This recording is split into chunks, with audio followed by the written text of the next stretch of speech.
All right, welcome along to the RTÉ Soccer Podcast. Raf Diallo here. You know the drill at this stage. Whether you're watching or listening, we're on RTÉ.ie, YouTube, Apple, Spotify, or wherever you get your podcasts. We'll preview Sunday's FAI Cup final and Shamrock Rovers versus TNS later on. But first, there's only one place to start. Here as far as Michael Duffy, it's all over. It is all over. Shelbourne, in just the third season since promotion, have landed their holy grail. Champions of Ireland, heading for next season's Champions League, and doing so under a manager who has led them from the front and unapologetically. The signs were there, reaching that cup final 2 years ago, beaten by Derry, but it crystallised in the manager's mind what was needed to go to that next level, and 2 years later they have arrived at the summit with what the manager has said would be his greatest achievement in football.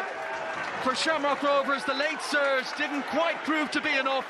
The 4-in-a-row champions dethroned in quite a remarkable season that fittingly went right to the final day, to the final games, to the final minute. The winning goal that brings the league title to Tolka Park. How does it feel? It's surreal, really. I've been unfortunate the past few weeks with chances and stuff, and the coaching staff were saying to me that I'd get my chance, and it's come tonight. I couldn't have asked for a better moment, really. Well, the ball broke. You were looking for extras. You were looking for second balls.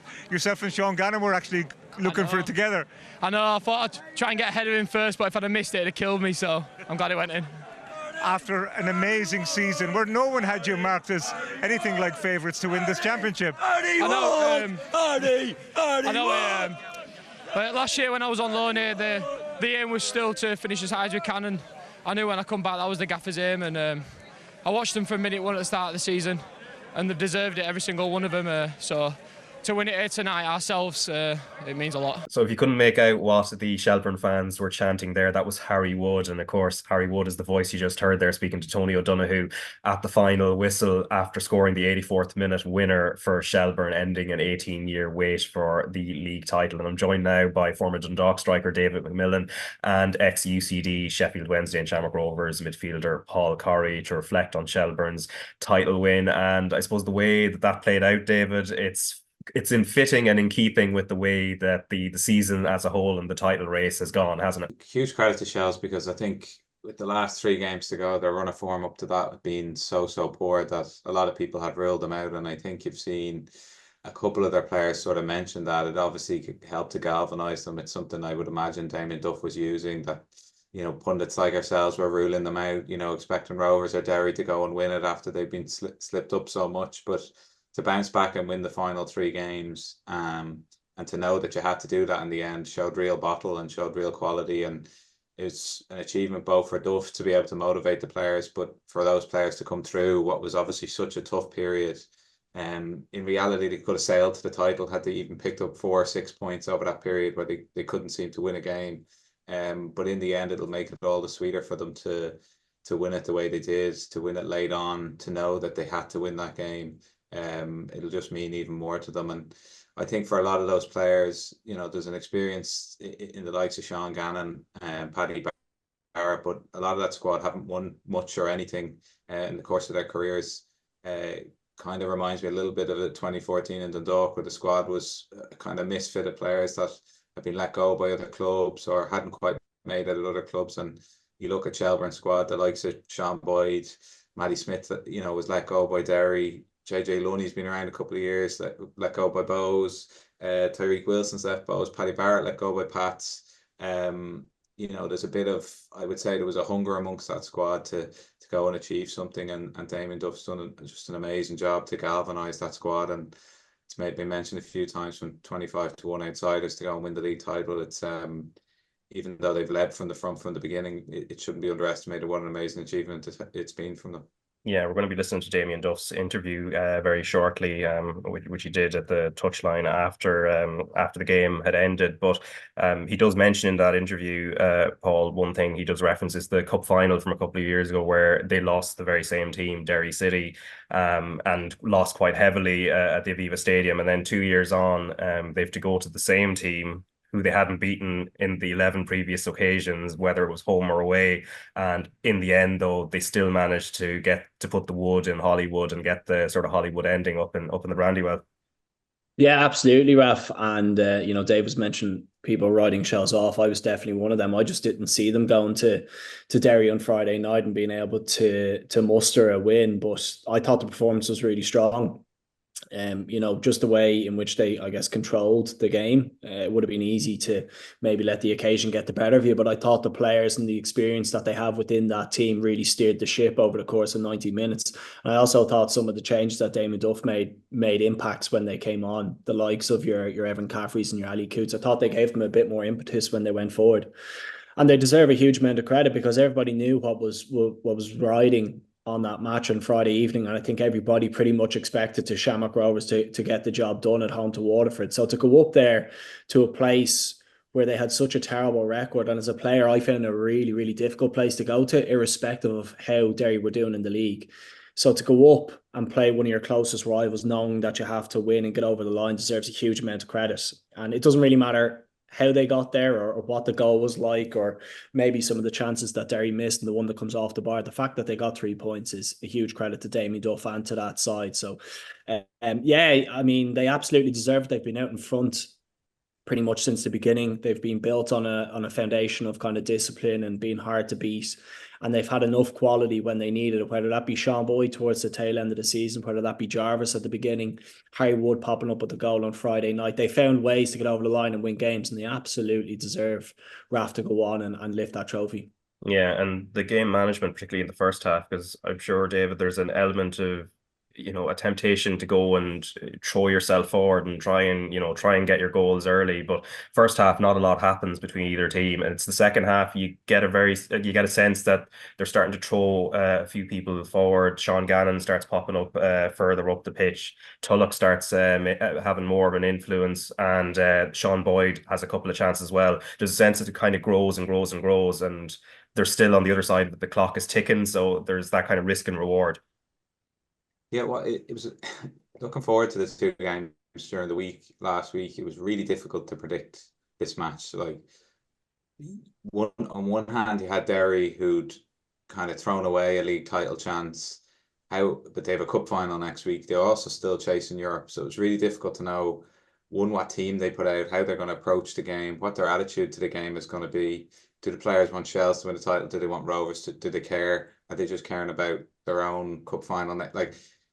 And the point's been made, if you're slightly off it in this league, you can get punished. So it was really, and then the other side of it, how do Shels handle the occasion? A lot of players who haven't played for titles before, haven't won titles, how do they handle the occasion? Can the lads like Sean Gann and Paddy Barr who've been there before, can they bring them through? Can big players like Boyd stand up on occasion where it really matters?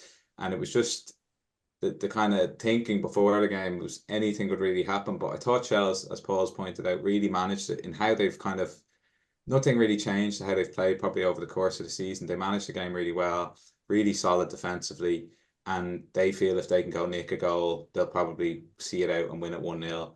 And they did that exactly to a T. They could have gone behind. Mullen's chance off the crossbar is probably the one standout moment. Mickey Duffy had 1 or 2 other good chances. With Shels as well themselves, Burt was dangerous in the first half, had a couple of half chances, probably should have had a penalty, albeit it was soft enough. It probably should have been a penalty against Ali Connolly on Coot. And you could see how desperate Duff was for that to be given because he felt that was their real chance. But in the end, they get the goal, and it was probably a typical Shels performance, I think, in the course of the whole season. It's what they've done to nick games. They've not been brilliant. They don't create a million chances. They don't have strikers who are getting 20-odd goals, but they have a really solid defensive unit that they've been built on all year, and that's got them over the line. And yeah, in the end, it was a typical performance, and they managed it really, really well. Yeah, and there definitely is a squad. They seem to be a reflection of their manager in terms of the way he comes across. So he was speaking to Peter Collins after the game and after receiving the trophy and the medals. Full interview you can watch it on RT.ie, Twitter and Facebook. But here anyway is the first part of that interview with Damien Duff. Overjoyed, yeah. I've openly said in the last few weeks that would be the pinnacle of my professional. I told my wife I wasn't drinking tonight.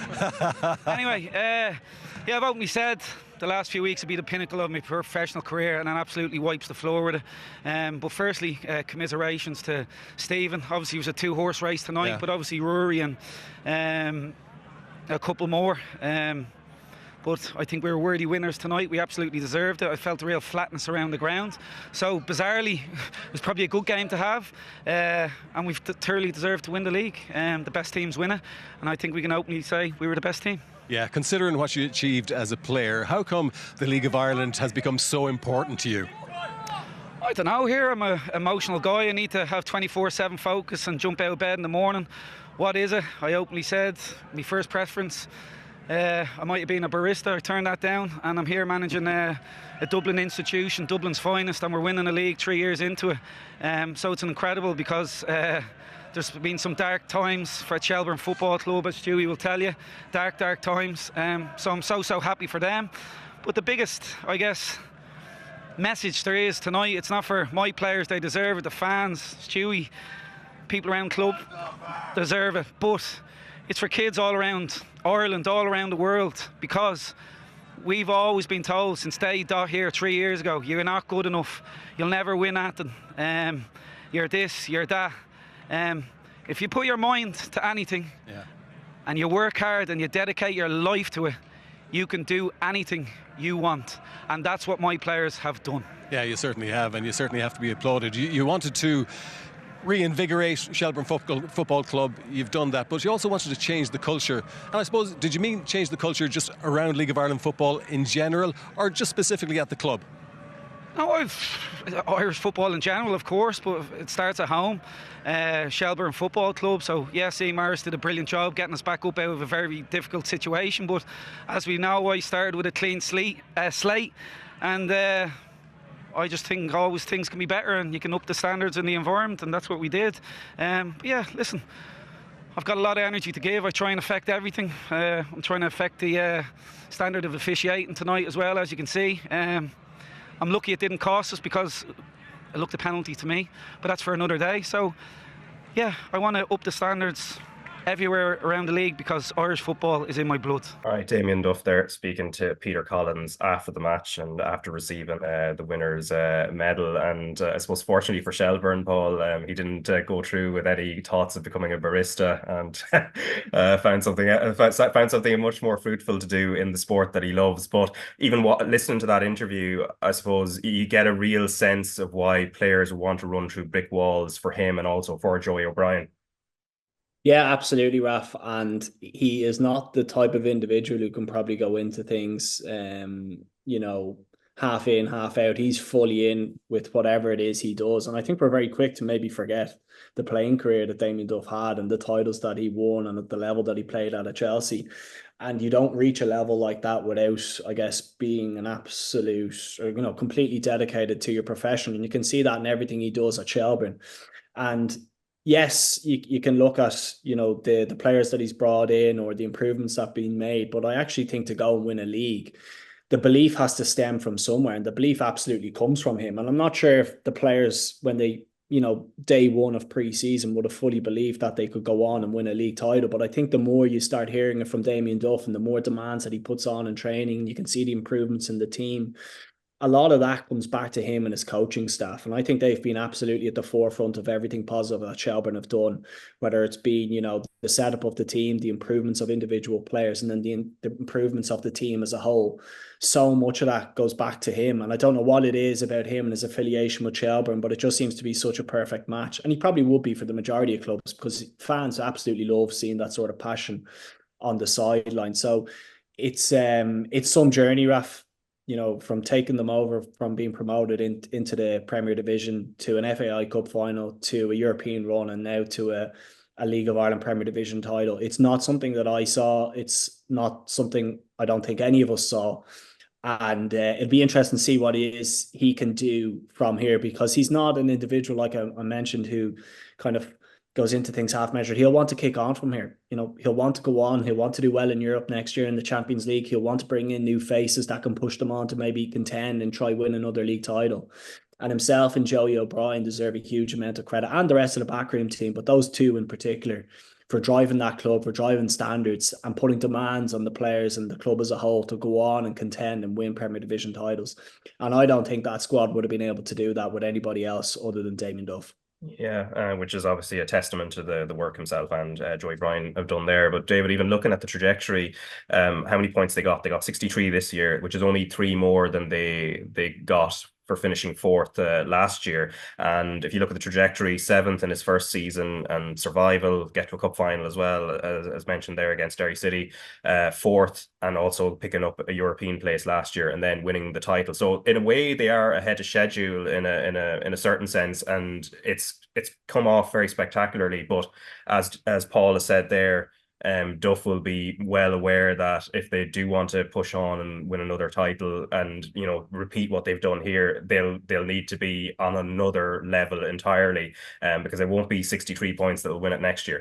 Even before the weekend's games, you're already looking ahead to next season about how exciting it's going to be. Obviously, the form of St. Pat's to win their last 9 games coming into the end of the season just sort of has almost heightened things and set things up for next year. Shels now are the top dogs. Shamrock Rovers no doubt will be hungry to come back and try and regain the title they've lost. And obviously the likes of Derry, the improvements Galway have made, like there's a lot of teams next year that will be eyeing up a good push for the title. So it's already an exciting 2025 ahead of us.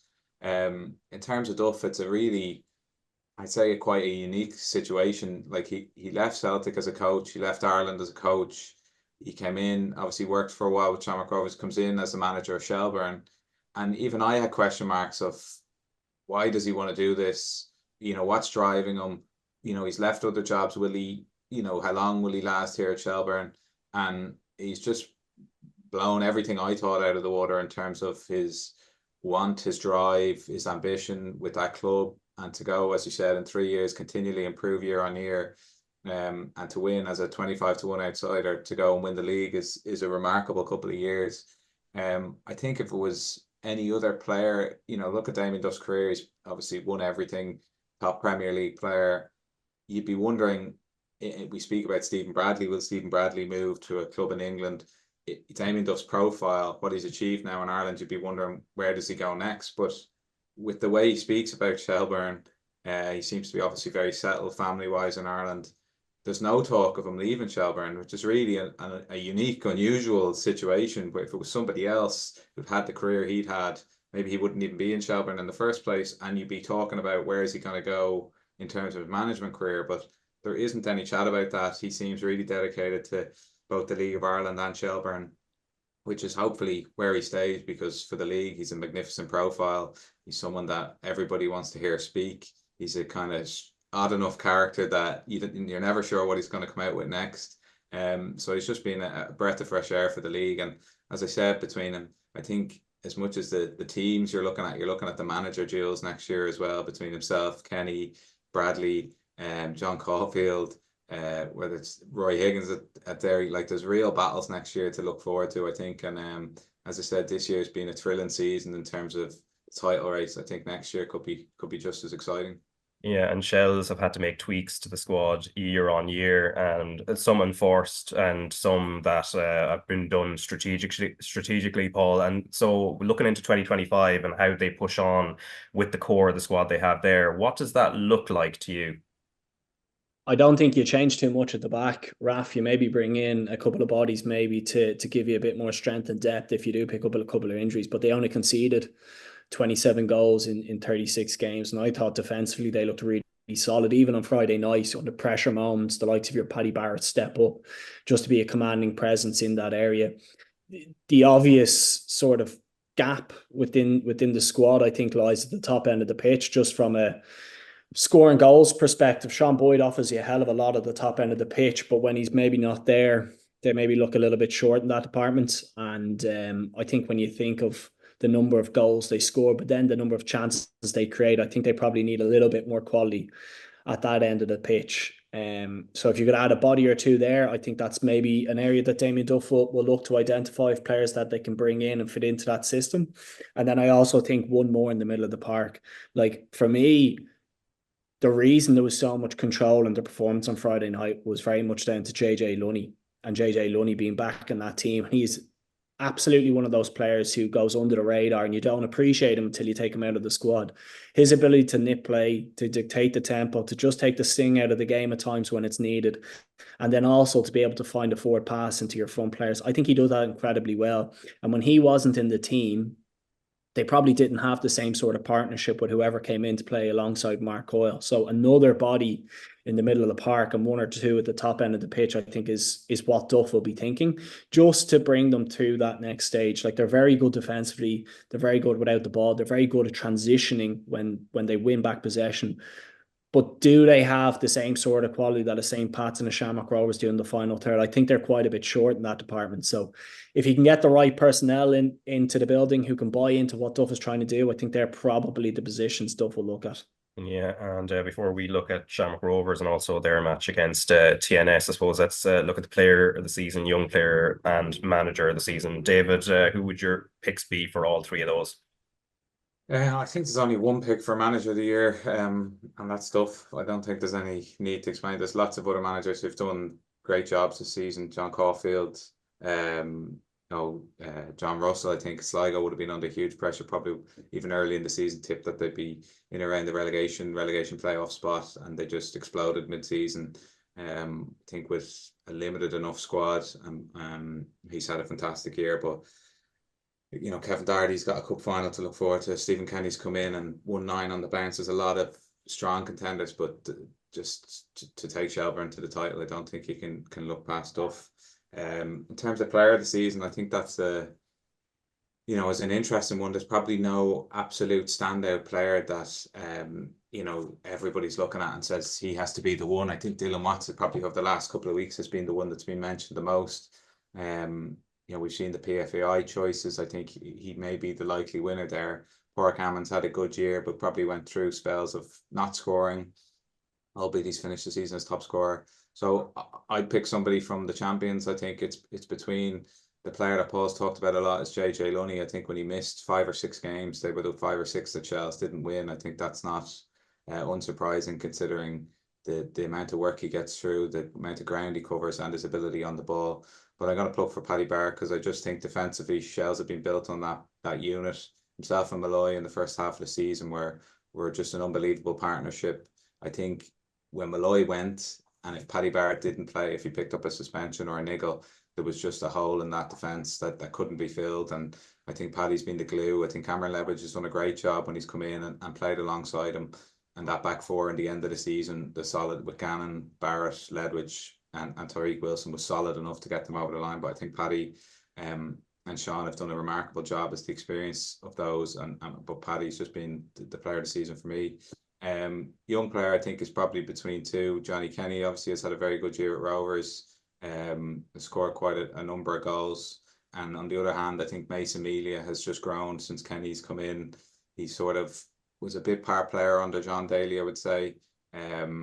But since Kenny came in, he signed Aidan Keena, but Mason Melia was starting most weeks above Keena. We've seen in the last couple of games how good Keena can be.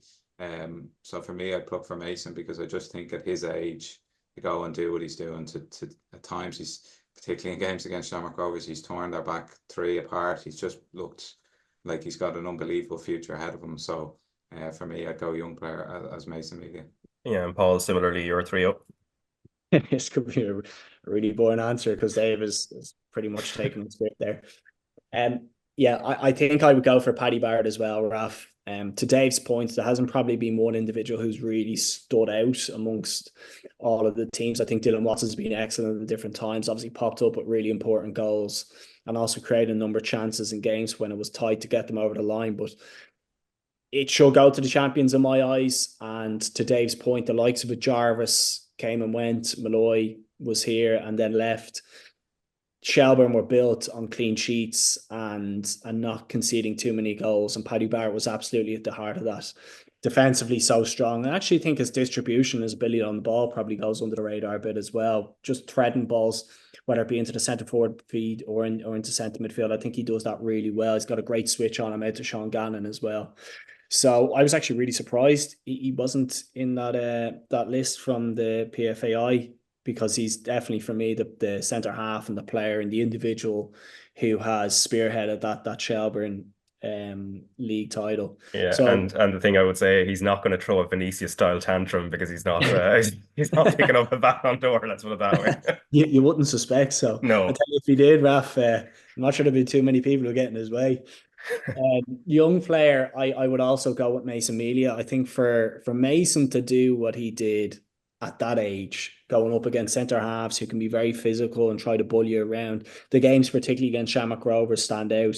You don't see Pico Lopez in too many individual battles where he maybe looks as if he's chasing the centre forward. He tried to be physical with them. Remember Mason rolling him once or twice. Really good with his hold-up play. Brilliant at running in behind, and some of his finishes as well for such a young individual were absolutely fantastic. So I think Mason Melia should win Young Player of the Year. I don't think we're going to see him in the league next year. I think he's primed and ready to go away. And I just think his general game since particularly Stephen Kenny has come in has been fantastic. And Manager of the Year, I don't even need to get into the details around this, Damien Duff. Okay, fair enough. Now on the other flip side of it, well, Damien Duff and Shelbourne were celebrating obviously for Shamrock Rovers and Stephen Bradley. It was a disappointing night for them, but I think there was a sense even from this interview we're going to listen to here with John Kenny that Bradley sort of felt that the title had been lost long before this. So let's listen to Stephen here, and then we'll look ahead to Shamrock Rovers against TNS. Well, Stephen, what's the feeling? I'm obviously disappointed. We've done our bit tonight, but it wasn't enough. Look, you're always disappointed when you lose the league, and we've lost it tonight.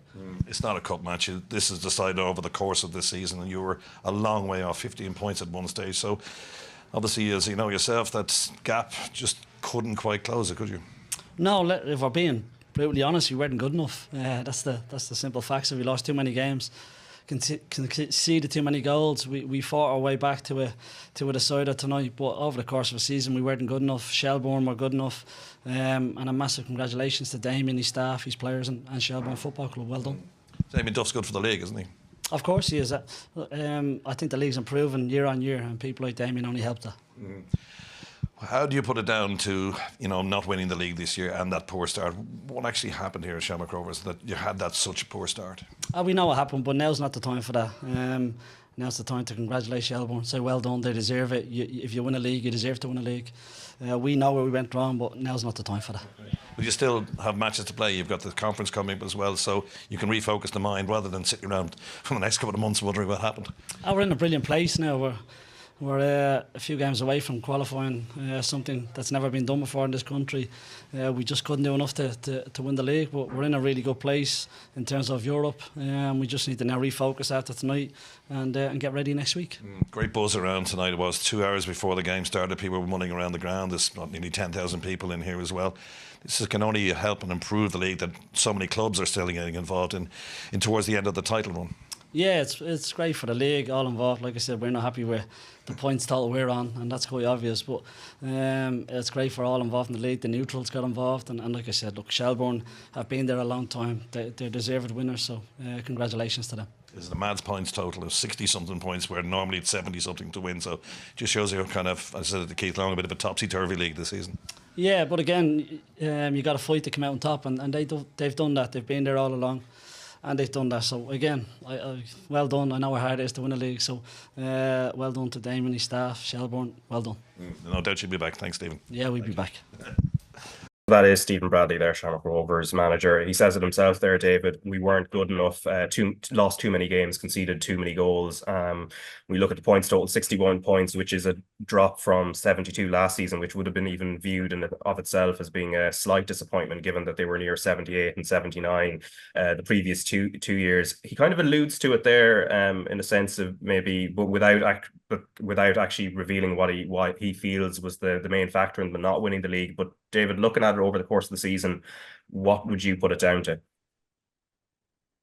I think it's tricky.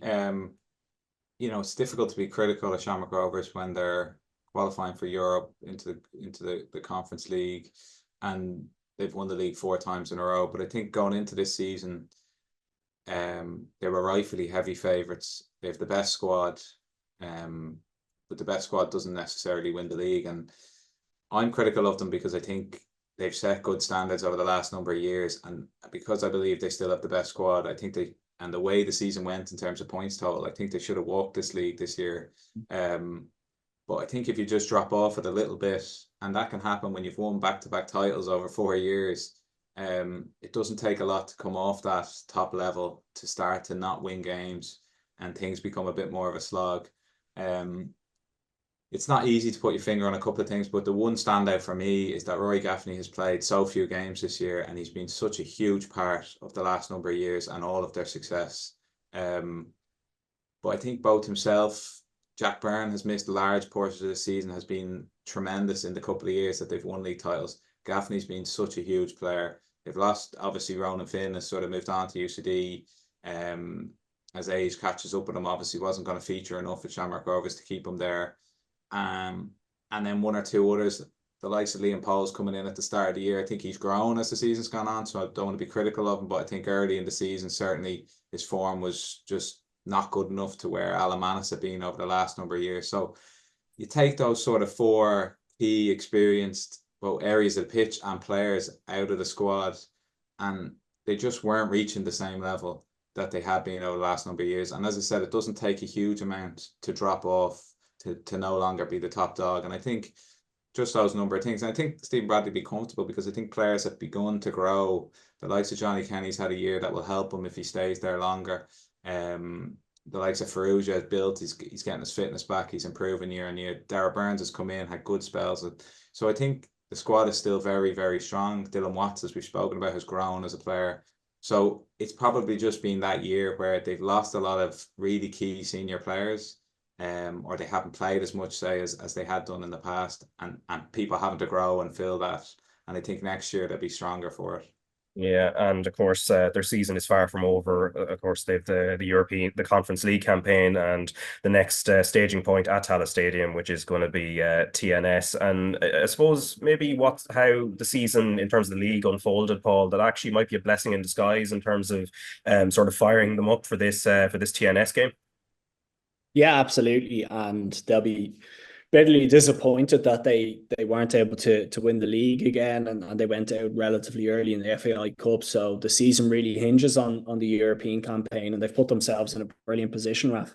Like, the Conference League is different to the other European competitions in the sense that you only play 6 games, and the fact that they have 4 points from their opening 2 puts them in a really, really strong position to actually go and get out of the league phase and into the knockout rounds. And the game against TNS presents a really good opportunity to put another 3 points on the board.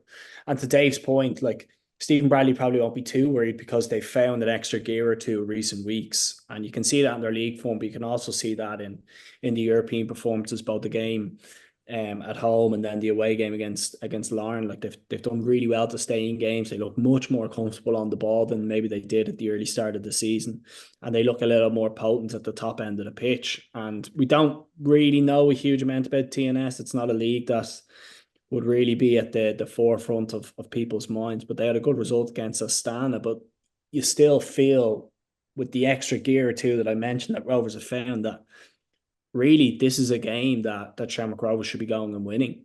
And if they were to do that, you maybe start to forget some of the poor performances and some of the really poor results that they had at the beginning of the season. You start thinking about going on this amazing European campaign where they get out of a group and they become the first Irish side to do that. And you don't know where that takes you from, financially and from games that you could end up playing along the way. So they'll be confident, I think, Raf. Like, they've put themselves in a great position with 4 from 6. If they were to make that 7 from 9, they would fancy to get out of the group. And I think the players have found an extra gear, like I mentioned, and that could really paper over maybe some of the cracks that we saw from earlier on in the campaign. Yeah, TNS, I suppose it's kind of sort of reflective of the way Larne's story is, except quite different in many other ways. They've been the dominant team in Wales over the last 20 years or so, especially since their takeover by someone who is a passionate owner, Mike Harris. And also they did move the club nearly 20 years ago now from the Welsh side of the border to just over the other side. And again, the first Welsh League side to get into a European, whether it's a league phase or a group stage or whatever you want to call it. So they have made history in that sense. You mentioned the Astana game, beat them 2-0. They did have a creditable result in only losing 2-0 away to Fiorentina, of course, were the finalists in the last two Conference League campaigns. And defensively in the European qualifiers, they seem to have been quite strong, other than a 5-0 away loss to Ferencvaros. But they've had 4 clean sheets from 8. Now, again, you have to factor in the level of opposition there. And in the Welsh League at the moment, they have a couple of games in hand, but they did beat Barry Town, who were, I think, 5th in the table at that stage, 4-1 on Saturday. So they're second, but the games in hand, if they were to win those, would bring them top. So they're a bit of an unknown quantity, I suppose, David. But looking at some of the results in Europe, maybe they'll be a slightly tougher nut to crack than Larne, especially given they've more experience of playing in European competition than Larne would have had. Yeah, I think there's a couple of players there. Josh Daniels, one people know that played with Derry City and Glenavon here in Ireland. Dan Williams played with me at Dundalk for just half a season, was on loan in Stephen O'Donnell's first year. Was a good centre midfielder, picked up an injury and had to go back to his loan club after only probably 6 or 7 games at the club. He seems to be a mainstay in their midfield. And then another player I played with, Declan McManus, is sort of their main man up front. He played in Scotland with me, and the season I played with him, he scored 20 odd goals, a brilliant striker. And I know he missed the early part of the season, but he's 5 in his last 4 games. So he's certainly one for Irish fans to watch out for in terms of a threat for Shamrock Rovers to manage. So you look at that squad, I'm always trying to see players I know to try and gauge a level. I think it's a decent squad that TNS will have, and it'll be a challenge for Rovers. They'll definitely, I think, be a step up from the level Larne are at. The trouble for a team like TNS is they're usually so far above the rest of their league. They win it comfortably most years. So when you come in then to play European games, it's harder to step up a level. You're not as used to it, whereas Shamrock Rovers are playing really competitive games every week in the Premier Division here. So I think it'd be a tougher task than Larne, but obviously having home advantage, you'd hope Shamrock Rovers can go and use that. And as Paul said, if they can go and get 3 points, and it's such a huge, that's just dangling there for them. They know if they can get to 7 points, that's potential to pick up points. They'll play Rapid Vienna away. They'll play Borac Banja from Bosnia and Herzegovina, who have a team I was looking at thinking that's a home game for Rovers in the future that they can go pick up points. They've actually had brilliant results in Europe, just an unknown quantity. So I think this is the key game for them. If they can get 3 points here, they put themselves in a magnificent position, as Paul said, to be the first team to go and qualify through. And I assume that phase is until next February. So it's something the club can really look forward to. But it feels like there's a lot of weight on Thursday's game, because TNS might feel the same as Shamrock Rovers. They'll be coming here thinking if they can get another 3 points, they put themselves in a great position. So it's a really, really big tie for both teams. And look, hopefully Shamrock Rovers can go and win it. Yeah, and that's going to be on Thursday evening, so it's the earlier time slot that they have in the Conference League, 5:45 p.m. kickoff. But this Sunday there is the FAI Cup final, live on RT2 and RT Player from 2 p.m. in terms of the coverage, and live commentary on Sunday Sport with RT Radio 1, and 3 o'clock kickoff between Drogheda United and Derry City. And Paul, I suppose for Derry City, huge pressure just with the way that season, the league season unfolded going into it. The only advantage they're going to have, of course, is experience. They were here 2 years ago at the Aviva Stadium and won very comfortably. So they have that. But on the flip side, there's the pressure that they've put themselves under. Yeah, there's huge pressure heading into this game, just in I guess the sense in which they folded in recent weeks, Raf, in the league. Like, realistically, when you look back at it, Derry had the best opportunity of all teams to go ahead of Shelbourne, and they just weren't able to get over the line whenever those opportunities presented themselves. And there was some really poor performances. There was some really poor results along the way. Now, their form in the FAI Cup has been completely the opposite of that. They've had to steer some difficult fixtures in order to get themselves into the final. And I still think, taking away the league form and the poor results and poor performance, I think this is a game that they'll really fancy when they go into it. If you kind of rewind your mind back to the time they played Shels, it was probably similar sort of opposition when you think of the difference in level between the two sides. And on that day, the big pitch, the occasion, the big players that they all stepped up. And I would be expecting that should be something similar come this weekend. You think of the likes of Michael Duffy on that big pitch. Diallo, who I thought was absolutely brilliant the other night and really changed the game when he came off in the middle of the park. Mark Conley and his ability to kind of play out from the back. They have a lot of really good players. It's just whether or not they can knit it all together and put behind what was a really disappointing last few weeks to the league campaign. So I would expect Derry to kind of go out and dominate possession and try carve out chances and be the team who are really, I guess, putting their presence on the game. But it really comes back to whether or not the last few weeks has been detrimental to the confidence of the players, that it maybe kind of swallows them up on the day. I wouldn't expect that to be the case, but it absolutely could happen. And in Drogheda, you have a team who have shown in recent weeks that with the two that they have at the top end of the pitch, they don't need to complicate the game, Raf. They can sit in, they can make themselves difficult to beat and just try feed the top two. And they've shown against all sorts of levels within this division that they are capable of carving out opportunities and being a real handful for centre halves to deal with. So it will be tight. Cup finals typically are, but I do think there's a little bit of a gap between the two sides, and I expect that Derry's big players, with the experienced ones that they have, will step up and probably have enough to kind of get themselves over the line. Yeah, as Paul mentioned there, Drogheda's front two have been very potent, and Piero had just came back, played 45 minutes there against Dundalk on the final night of the season, and Conor Kane also back from injury now as well. And just a few weeks ago, the front two combined to take Derry City down. It was probably one of the big dents in terms of how the title race ended on the day. How do they replicate that in a very different atmosphere? Because that was at Weavers Park. The Aviva Stadium, as Paula said, bigger pitch, different. It's a different sort of occasion. I imagine it'll be a little bit harder to pull that off. Yeah, it's difficult to see how Drogheda manage the game, because it's funny, like they can pull out great results at home in Weavers Park. Like, it's such a tight pitch. It's so hard to go there as a player and try and play your normal game. And I think it does have sort of reminders of the Shels Derry final, that it's, Shels probably were where Drogheda are at the moment and they go in as underdogs, but we have shown when they face Derry in the league they can beat them. And as much as I would expect Derry's big players, as Paul said, to step up and win the game, there is a threat. France Pirro and James Taylor this year have linked up at times brilliantly, and even when Pirro's missed it, Adam Foley came in the semi-final and did excellently.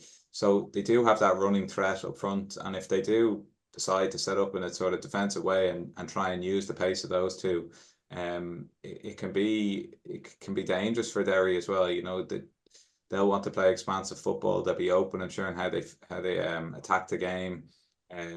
So it makes for an intriguing final, I think. And as I said, Drogheda have taken points and beaten Derry not too long ago in the league season. So Derry will be very wary that their form coming in is obviously not good, but I would expect the likes of Patrick McElhenney and Michael Duffy and other flair players, McMillan, who's been bright all season, you'd expect them on the big pitch to go and show their quality and open up Drogheda. But listen, cup finals, I've played in a few of them where you go in as a favourite, but it's never easy. They're tight, they're tense. I remember being part of the squad with Sligo Rovers. I was cup tied, so it was easy to go and enjoy it and watch it. And it was a real edgy Drogheda Sligo final where Sligo again would have been the more expansive, the likes of Joey and Doe in the squad. You would have expected them to go and win comfortably, but Drogheda took the lead and we're digging in with a determined squad. So I could see a similar game. I don't think it'll be all one way for Derry,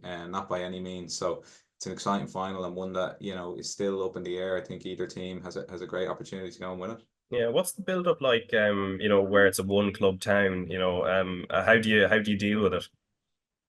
You're normally away from it a little bit, I suppose. In the build up, it's more after the occasion. You can go back and enjoy it with the fans and go back to the club and have a proper party. But beforehand, usually both teams, I would imagine, will stay in Dublin the night before, stay in a hotel, try and keep away from the noise. The biggest sort of part pre-match, I suppose, is driving to the stadium, seeing people out in the pubs, enjoying themselves, flags out, the support there that's behind you.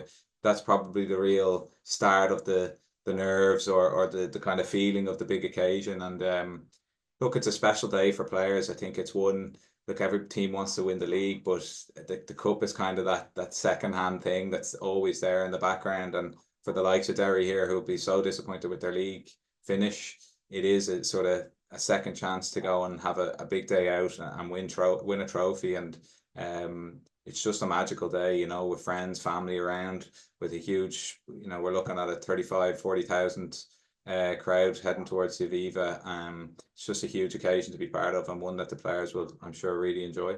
Yeah, the last piece of that, Raf, is just that, like, Derry have to win this game. You know, there's a huge amount of pressure on the club and Rory Higgins and on the players, given what has happened. And Drogheda can actually probably just embrace the occasion and play with a little more freedom. And that might have a little bit to, you know, might play its part on the day. Just the level of pressure on Derry, given the investment that's gone into that squad. They have to win this to get European football for next year.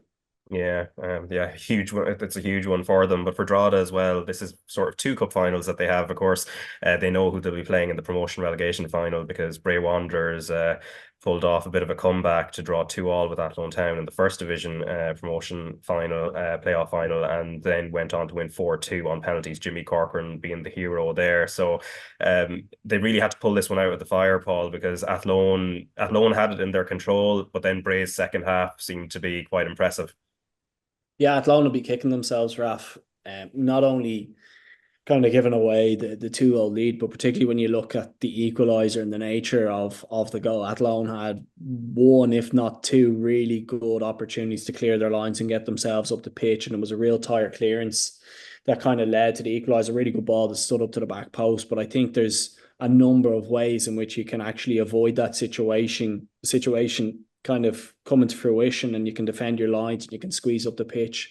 So they'll be kicking themselves, and maybe once Bray equalise and they have the momentum behind them, you know, psychologically heading into the penalty shootout, they're probably in a stronger position, and penalties are well taken, and Jimmy Corcoran's done really well in goals to kind of keep them out. So it puts them into a really exciting position whereby they can go out against Drogheda, and probably similar to the Derry Drogheda game, they go in probably with zero expectation. Everybody thinks that Drogheda, given the form that they show, particularly in kind of August and September, have more than enough to beat whichever first division team was going to come up through the playoffs.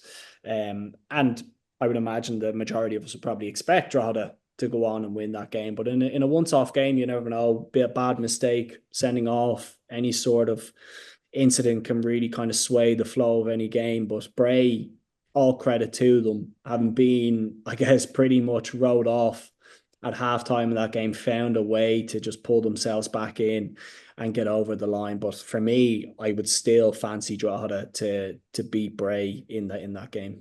Yeah, so I suppose, David, do you kind of concur that, you know, obviously I think the way it looks, Drogheda are going to be heavy favourites, but what do you feel gives Bray the best chance of being able to stand there with them and pull their way through? I think just confidence going through the playoffs. You know, I think the last time I was on, you asked who did I think would win between UCD and Bray, and between the four sides that were in the playoffs, you know, Wexford, Athlone, Bray, UCD, they were all very level in terms of where they finished in the table, but also in terms of quality. And I think they've been the one that's been able to pull through and to go and win the game in the manner that they have against Athlone. Can just give them confidence. You know, they also win the penalty shootout. There's no harm to that. If the game happens to go to penalties with Drogheda, that'll give them confidence.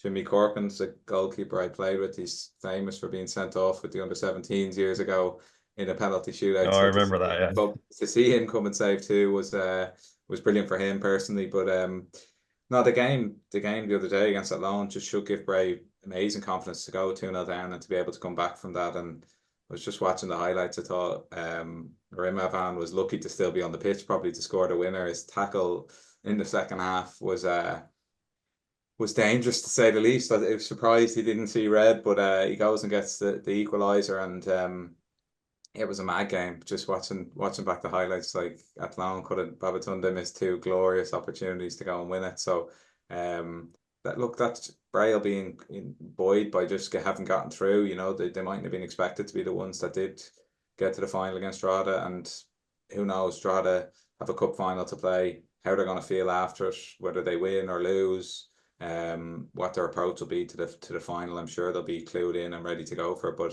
as Paul said, in a one-off game, a red card, anything can happen. And you know, I give Bray a decent chance, and I expect Drogheda to win it. But it doesn't always work out that way. I can remember a couple of years ago, it might have been UCD and Waterford, and I think everybody expected the Premier Division team to win, and UCD went and beat them. So surprises do happen in these games, and I think we've seen in cup results, UCD have beaten Sligo this year, for example. I wouldn't rule out Bray at all. I think they've got a great opportunity. Yeah, well, Bray and Athlone was a good game. Certainly can't say that about Manchester United and Chelsea yesterday, Paul. But before we talk about Ruben Amorim, who will be coming in during the November international break to take over the Manchester United hot seat, I suppose first on Chelsea and their development. I know you watched them very closely, and obviously from a Shamrock Rovers point of view, that's the carrot at the end of this year as well. But what have you made of Chelsea's development? Because they look to have made a step up under Enzo Maresca, but still seem to have a few flaws there that still need to be ironed out, obviously with a very young squad. Yeah, it is a very young squad, and the squad that went on the pitch yesterday, I think there was maybe only 2 players over the age of 24, so give you an idea of how young it actually is. I think Maresca's done really well. I think a lot of the games that they've played in recent weeks in which they've come out on top, you would expect them to. Just given the level of quality of player that they have within the team, I think they should be beating the likes of a West Ham or a Brighton at home. It's the bigger games and the so-called, top 6 where they probably struggle. It doesn't feel like they've quite got the ability to get over the line. I'm not sure if that's psychologically, whether or not they have sort of the confidence to beat some of those bigger teams. I thought they played really well against Liverpool at Anfield, but still managed to lose that game. And yesterday, when you're playing a Manchester United team who are so low on confidence, I couldn't get over how poor Manchester United were.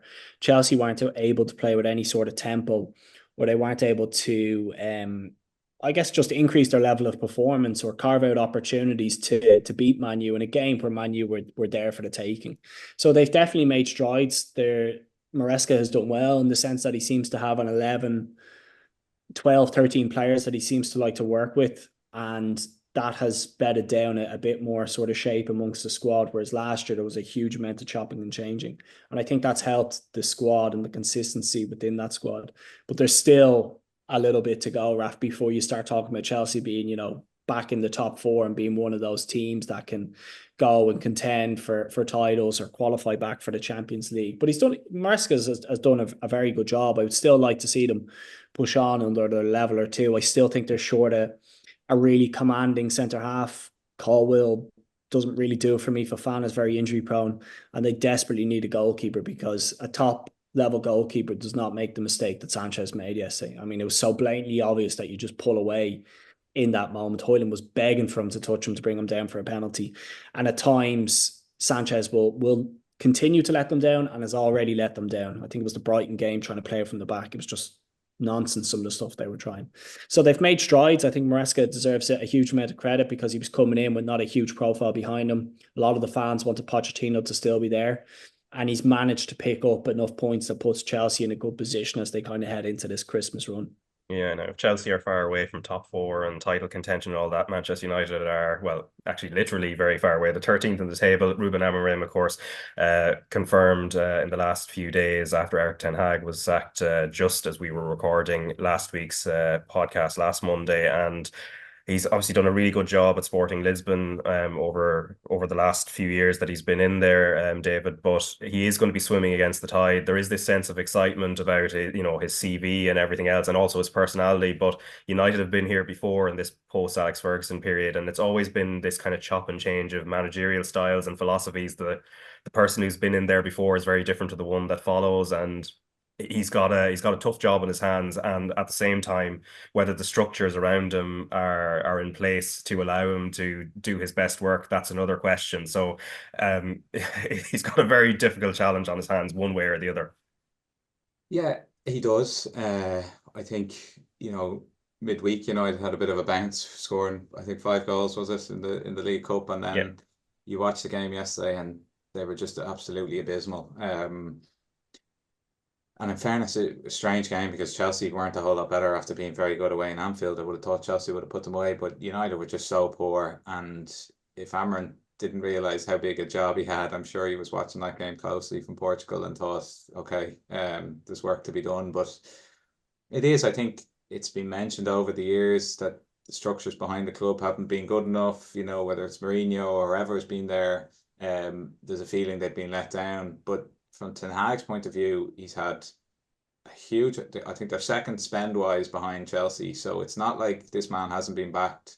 He's brought in 4 players. Again, I think the summer they've given him, like I personally think Ten Hag should have just have been let go during the summer. You give a new manager a chance to come in, bring his own players in. They haven't. They've tried to continue with them. They've allowed them to spend a lot of money on players that most of them I don't think are at the level that Man United need. So that's going to be Amorim's biggest job. One is you need to build a culture, which he seems to have done at Sporting Lisbon.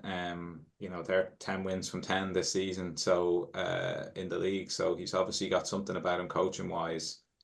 It's then, can he do a better job than Ten Hag in terms of the profile and quality of player that he brings into Manchester United? Because this isn't going to be a quick fix. It's not going to be, you know, I wouldn't expect Man United in a year's time to be challenging. It's more to build, make 2-3 good signings in the next couple of transfer windows and build the club back to at least competing at the top 4 level, and then going on to try and challenge for titles. But it is a huge job. But I think it's, when I looked at the options Man United could go for, whether it was Thomas Frank or Gareth Southgate or Potter, like there was only for me one choice, and that was Amorim. I think it's the right selection.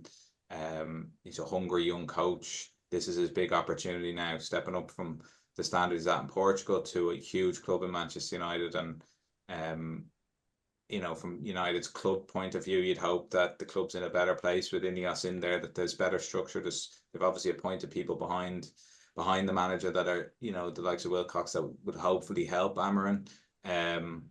So it's an interesting one. It'll be interesting to see how he gets on, but certainly I think they've picked the right man. And as someone who's not a fan of Manchester United, I would have liked to see Ten Hag stay there longer, but that says a lot. I think it's the right appointment. And I think Chelsea in there were brave, putting Maresca in. I think that again was the right decision. You can see the improvements they've made even in a short period with a lot of the same players. I think you could see that with Amorim. I think you can improve the squads that there, but I think there's definitely, they need to have successful transfer windows both in January, next summer, and then they'll start to come, I think, to be a stronger outfit overall. Yeah, which harks to sort of Arsenal and Mikel Arteta, the right appointment, and then getting the right characters and the right quality of players in. Of course, Arsenal are a live game in the Champions League on Wednesday, so they're away at Inter Milan, live on RT2, and the RT player coverage starts at 7:30. But they're just they've hit a little bit of a rut, and also there was the news today, their sporting director Edu is set to leave, and him and his relationship with Arteta has been key to this period of time, Paul. But would you be looking at it and saying it's panic stations? They've dropped 12 points already. I think in the whole of last season they dropped only about just over double that, so they've a lot of catching up to do, not so much towards Manchester City as much, but this Liverpool team that have sort of, you know, they're on a great run at the start of the Arne Slot era. Yeah, and that Edu piece is an interesting one. I was reading there that the Marinakis group are willing to treble his wages, which is you know, scary money, I would imagine, that he's been offered. And you know, Dave was talking there about Manchester United and the structures.